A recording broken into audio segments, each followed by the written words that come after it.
नमस्कार। MK exam मंथन में आपका स्वागत है। मैं मनोज कुमार। आज हम लोग पर्यावरण एवं पारिस्थितिकी का भाग 7 देखेंगे, जिसमें आज का टॉपिक है पारितंत्र के घटक। तो आइए शुरू करते हैं। पारितंत्र के घटक।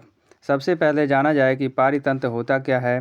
पारितंत्र यानी कि जैविक और अजैविक घटकों के बीच जो अंतःक्रिया होती है, उस अंतःक्रिया से जिस तंत्र का निर्माण होता है उसी को पारितंत्र कहा जाता है।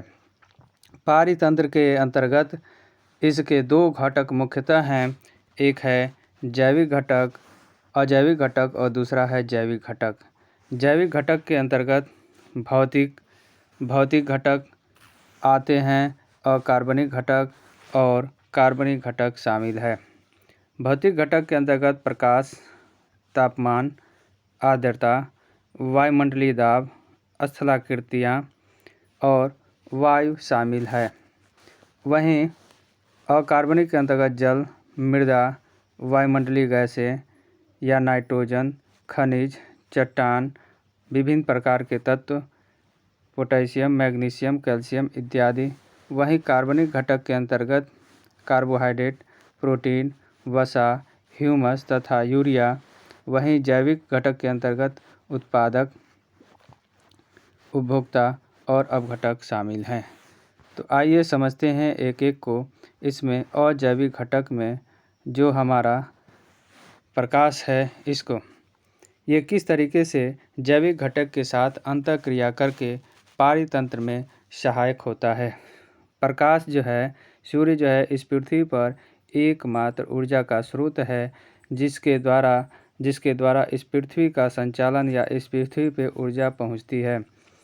प्रकाश सूर्य के माध्यम से ही पेड़ पौधे ऊर्जा को ग्रहण करते हैं। अपने प्रकाश संश्लेषण की क्रिया के द्वारा वह भोजन का निर्माण करते हैं, और भोजन का जब निर्माण हो जाता है तो उस पे बहुत सारे उपभोक्ता उस पे आश्रित रहते हैं, जीव जंतु आश्रित रहते हैं, जिससे अन्य जीव भी जीवित रहते हैं। इसलिए प्रकाश एक अजैविक या भौतिक घटक होने के साथ या जैविक घटकों के साथ संबंधित है। अगला है तापमान। तापमान की न्यूनता या अधिकता के कारण उसी के तरह का वहाँ पे उस परिस्थिति में अनुकूलन होता है। जैसे भूमध्य रेखा पर या 0 डिग्री पर या विषुवत रेखा पे सूर्य की किरणें लंबवत पड़ती हैं, जिसके कारण से यहाँ पे वर्ष भर तापमान अधिक होता है। और जब वर्ष भर तापमान अधिक होता है तो ऐसी स्थिति में यहाँ पे बरसात ज़्यादा होती है, और बरसात ज़्यादा होने के कारण यहाँ पे जैव विविधता अधिक पाई जाती है। वहीं दूसरी तरफ उत्तरी ध्रुव और दक्षिणी ध्रुव के तरफ बर्फ़ जमी रहती है, अर्थात प्रकाश जो है वह तिरछी पड़ती है, जिसके कारण से यहाँ पे तापमान कम रहता है और बर्फ़ से ये क्षेत्र ढके रहते हैं, जिसकी वजह से यहाँ पे जीवों की विविधता ज़्यादा नहीं पाई जाती है। इस तरीके से यहाँ पे असर पड़ता है तापमान का, और इसके अंतःक्रिया से एक तंत्र का निर्माण होता है। अगला है आर्द्रता। आर्द्रता वायुमंडल में जितनी ज़्यादा रहेगी, उसके कारण से वायुमंडल आर्द्र रहेगा और बरसात होने की संभावना बनी रहती है, जबकि शुष्कता की स्थिति में ऐसी कंडीशन नहीं होती है। अगला है वायुमंडलीय दाब। वायुमंडलीय दाब जैसे कम ज़्यादा होता है, उसके अनुसार हवाएं चलती हैं, बरसात की क्रियाएं होती हैं। इस कारण से यह जलवायु जो है प्रभावित करता है जलवायु को, और जब जलवायु या मौसम प्रभावित होगा तो जैविक घटक या जीव जंतु प्रभावित होते हैं। अगला है स्थलाकृतियाँ। कुछ स्थलाकृतियाँ ऊंचे होते हैं, कुछ ढलान होते हैं, कुछ खड्डे होते हैं। इन स्थलाकृतियों में अलग अलग तरह के जीव जंतु रहते हैं। अगला है वायु। वायु एक गैसों का मिश्रण है, जिसमें ऑक्सीजन, नाइट्रोजन महत्वपूर्ण गैसें हैं, और ऑक्सीजन ऐसी गैस है जिसके द्वारा जीवन संभव हो पाता है इस पृथ्वी पर। इसलिए यह जैविक घटक के साथ अंतःक्रिया करके पारितंत्र में सहायक होती है। आइए अगला देखते हैं अजैविक घटक का भाग, अकार्बनिक घटक।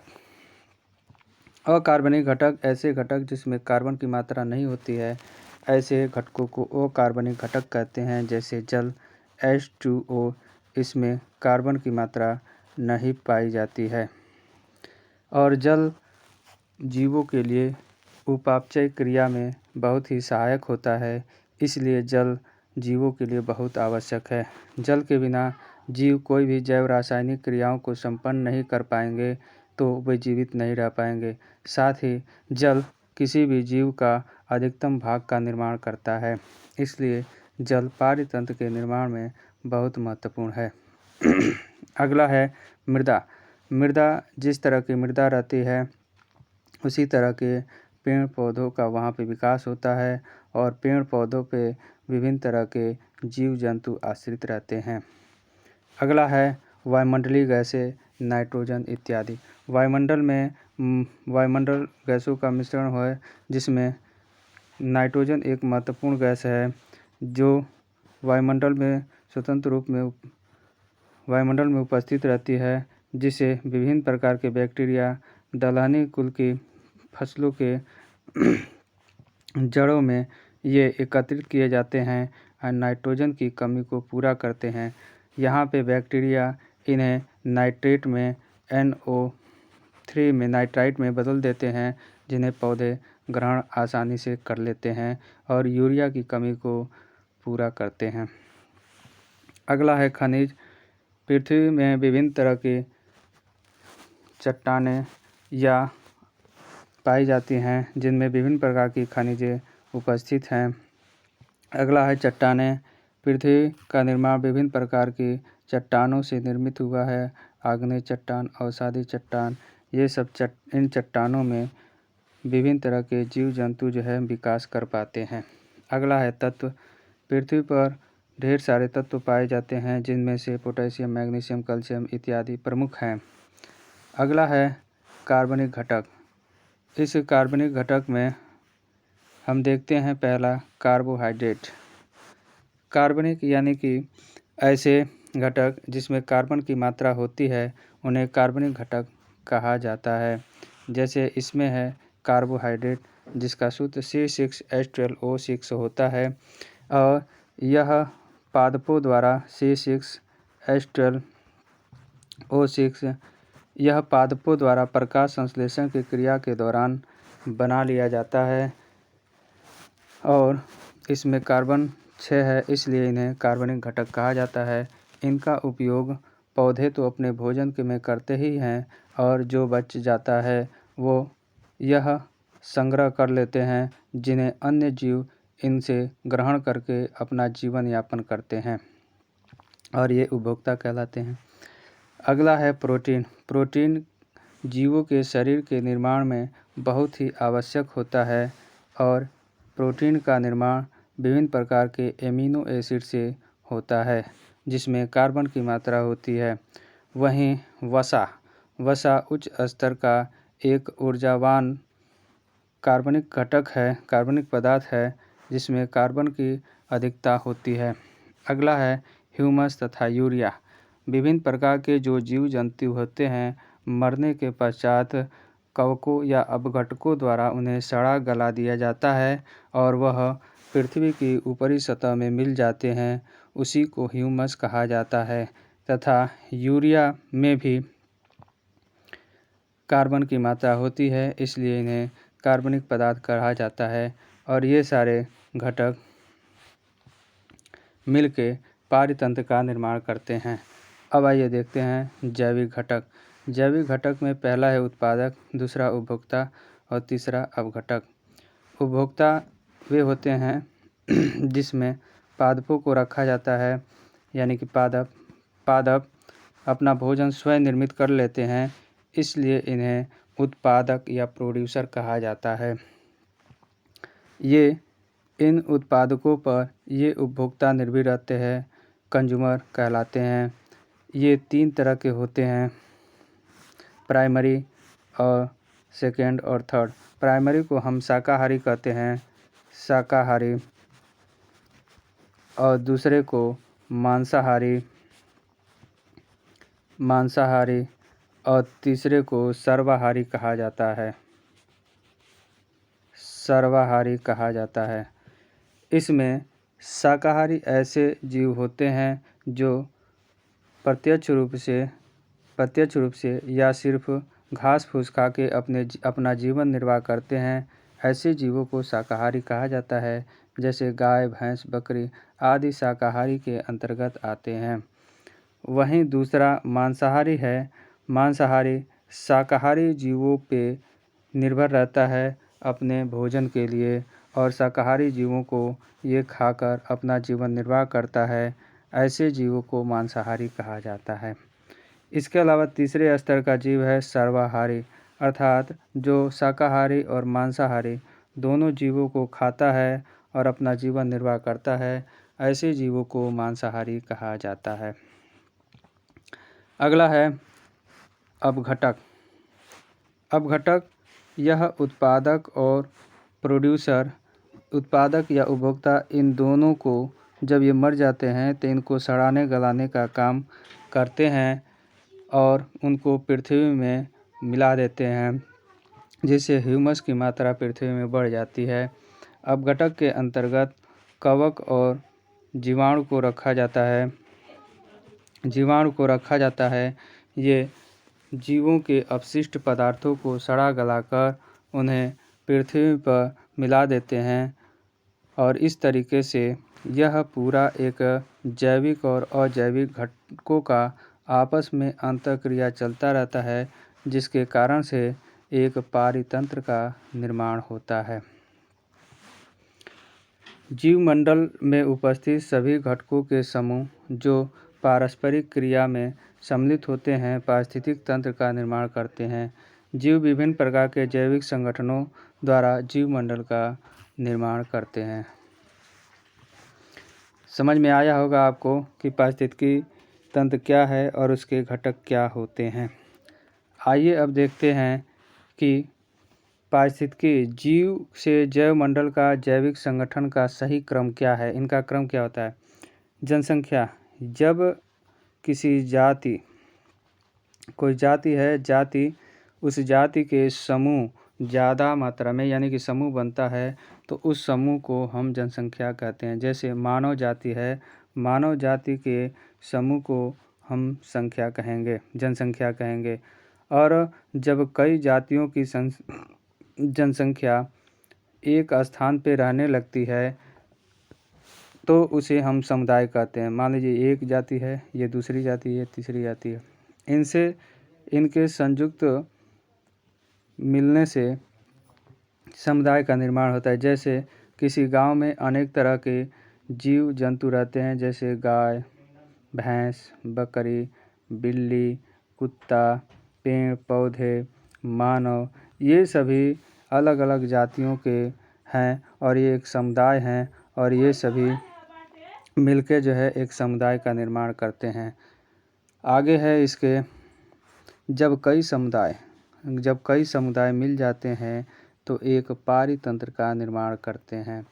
जैसे गाय, भैंस, बिल्ली, पेड़ पौधे, पानी, मिट्टी, हवा, ये सब मिलकर क्या करती हैं, एक पारिस्थितिकी तंत्र का निर्माण करती हैं। और ये पारिस्थितिकी तंत्र अलग अलग भूदृश्यों का निर्माण कर सकती हैं। अलग अलग भूदृश्यों पे, अलग अलग स्थलों पे अलग अलग हो सकती हैं। तो समझ में आया होगा किस तरीके से इनका क्रम क्या है। पहले जनसंख्या या जाति, उसके बाद समुदाय और उसके बाद से पारिस्थितिकी तंत्र का निर्माण होता है। आइए ध्यातव्य है कि एक ही जाति के जीवधारियों की संख्या को उनकी जनसंख्या कहा जाता है। दो या दो से अधिक जातियों की जनसंख्या मिलकर समुदाय का निर्माण करती है। कई समुदाय मिलकर पारितंत्र का निर्माण करते हैं तथा एक निश्चित भूक्षेत्र में एक या एक से अधिक पारितंत्र पाए जा सकते हैं।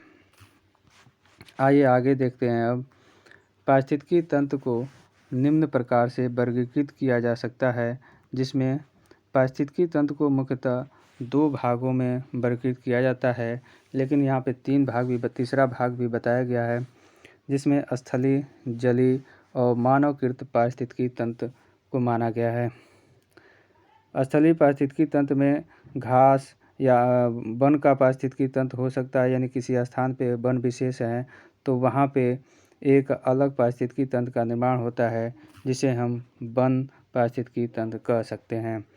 घास का पारिस्थितिकी तंत्र निर्मित होता है, मरुस्थल का निर्मित होता है, यानी कि मरुस्थलीय क्षेत्र में वहाँ पे उस तरह के जीव जंतु मिलकर एक अलग पारिस्थितिकी तंत्र का निर्माण करते हैं। अगला है जलीय पारिस्थितिकी तंत्र। इस धरातल पे सबसे बड़ा पारिस्थितिकी तंत्र समुद्र या जलीय पारिस्थितिकी तंत्र है, जिसमें अलवणीय और लवणीय पारिस्थितिकी तंत्र आते हैं। अलवणीय में यानी कि जिनका पानी खारा नहीं होता है, अर्थात जिसमें लवण की मात्रा नहीं होती है, उन्हें अलवणीय कहा जाता है। अलवणीय में तालाब, झील और झरना आते हैं, जिनमें लवण की मात्रा नहीं होती है। ये अलग तरह का पारिस्थितिकी तंत्र निर्मित करते हैं। पारिस्थितिकी तंत्र मतलब एक यह तालाब है, इस तालाब में विभिन्न तरह के छोटे छोटे पेड़ पौधे रहते हैं, छोटे छोटे पौधे रहते हैं और इनमें मछलियाँ रहती हैं छोटी छोटी, जिन्हें ये खाकर ये जीवित रहती हैं और इन पर जो है कुछ अन्य मछलियाँ जीवित रहती हैं। यहाँ पे पानी है, इसके अलावा इनके ऊपर वायुमंडल है, मिट्टी है, ये सभी मिलकर एक पारिस्थितिकी तंत्र का निर्माण करते हैं। उसी तरीके से अगला है लवणीय जल, यानी कि ऐसा जल जिसमें लवण की मात्रा ज़्यादा रहती है, ऐसे जल को लवणीय जल कहा जाता है। जैसे लवणीय झील, जैसे उड़ीसा की झील है, ज्वारंधमुख और समुंदर, इन सभी में लवण की मात्रा अधिक होती है और यहाँ पे जिस तरह का पारितंत्र विकसित होगा वह अलवणीय झील से क्या होता है, बिल्कुल अलग होता है, क्योंकि इसमें जो जीव पाए जाएंगे उनमें खारे पानी को सहन करने की क्षमता होती है। अगला है ये दोनों स्थलीय और जलीय ये प्राकृतिक होते हैं, इन्हें कोई बनाता नहीं है बल्कि प्रकृति में ये स्वयं निर्मित होते हैं।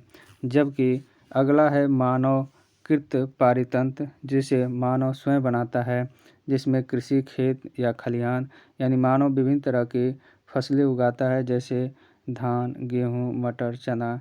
तो इसके कारण से एक पारिस्थितिकी तंत्र का निर्माण होता है, क्योंकि वह जिस खेत में उगाता है या फसल तैयार करता है, तो ये खेत हो गया, ये फसल हो गई, इसमें वो पानी का उपयोग करता है। इसके अलावा वायुमंडल ऊपर है, तो वायुमंडल इसे अंतःक्रिया कर रहा है। सूर्य है, तो सूर्य इन्हें प्रकाश दे रहा है। इसके अलावा इन पेड़ पौधों पर विभिन्न तरह के छोटे छोटे जीव जंतु निर्भर रहते हैं भोजन के लिए, वह सभी रहते हैं। तो इस तरीके से ये सभी मिलकर एक पारितंत्र का निर्माण करते हैं, जिसमें जैविक और अजैविक घटक आपस में अंतःक्रिया करते दिखाई देते हैं। अगला है जल एक्वेरियम, जल जीवशाला या एक्वेरियम। घरों में देखे होंगे कि एक पोंड बनाया जाता है छोटा सा, जिनमें मछलियाँ आदि जो है रखी जाती हैं, उसे ही जल एक्वेरियम शाला कहा जाता है। यह बंद तंत्र होता है और इसे मानव ही निर्मित करता है। अगला है अंतरिक्ष यान, यानी कि मानव को भेजने के लिए अंतरिक्ष में एक यान का निर्माण होता है, उसे में एक अलग तरह का पारितंत्र का निर्माण होता है, उसे हम अंतरिक्ष यान कहते हैं। आइए देख लेते हैं कुछ महत्वपूर्ण इससे संबंधित तथ्य। पृथ्वी के लगभग 71% भाग पर जलीय पारिस्थितिकी तंत्र का विस्तार है, अतः यह तंत्र विश्व के सर्वाधिक क्षेत्र पर फैला है। सागरीय या महासागर पारिस्थितिकी तंत्र सबसे अधिक स्थिर पारिस्थितिकी तंत्र है। सागरीय पारिस्थितिकी तंत्र अपनी रासायनिक संरचना के कारण स्थिर रहता है। सागरीय जल खारा होने के साथ ही घुलित ऑक्सीजन, प्रकाश व तापमान के स्थिर रहने के कारण सबसे स्थिर तंत्र है। समुद्र विश्व का विशालतम पारिस्थितिकी तंत्र है। पृथ्वी पर विद्यमान जलमंडल हाइड्रोस्फीयर का लगभग 97% भाग समुद्री जल होता है। समुद्री जल में सर्वाधिक व्याप्त लवण सोडियम क्लोराइड है। पृथ्वी पर पाए जाने वाले विभिन्न समुद्र आपस में मिले हुए हैं, ये बटे हुए नहीं है, जैसा कि स्थलीय महाद्वीपों के बीच देखने को मिलता है। वहीं ध्रुवों तथा मध्य रेखा या इक्वेटर या विषुवत रेखा के तापमान में बहुत अंतर पाया जाता है। इससे समुद्री धाराएं उत्पन्न होती हैं, यानी तापांतर के कारण इन समुद्री धाराओं के कारण जल का खारे समुद्र में एक सा मिश्रण बना रहता है। इस कारण से ये पूरी प्रक्रिया जो है चलती रहती है। तो इस तरीके से ये आपको समझ में आया होगा कि पृथ्वी पे वायुमंडल है, जल है, इसके अलावा वन है, ये सभी घटक, प्रकाश है, वायु है, ये सभी घटक मिलकर एक तंत्र का निर्माण करते हैं। उस तंत्र को हम पारिस्थितिकी तंत्र कहते हैं और उस पारिस्थितिकी तंत्र में विभिन्न घटक जो है सहायक होते हैं। तो उम्मीद है कि आज की यह क्लास कॉन्सेप्ट बूस्टर क्लास के रूप में आपको समझ में आई होगी। यहीं पे यह वीडियो समाप्त होता है। मेरा वीडियो देखने के लिए आपका बहुत बहुत धन्यवाद। मेरे इस वीडियो को लाइक कर दीजिए, शेयर कर दीजिए और मेरे चैनल को सब्सक्राइब कर दीजिए। नमस्कार।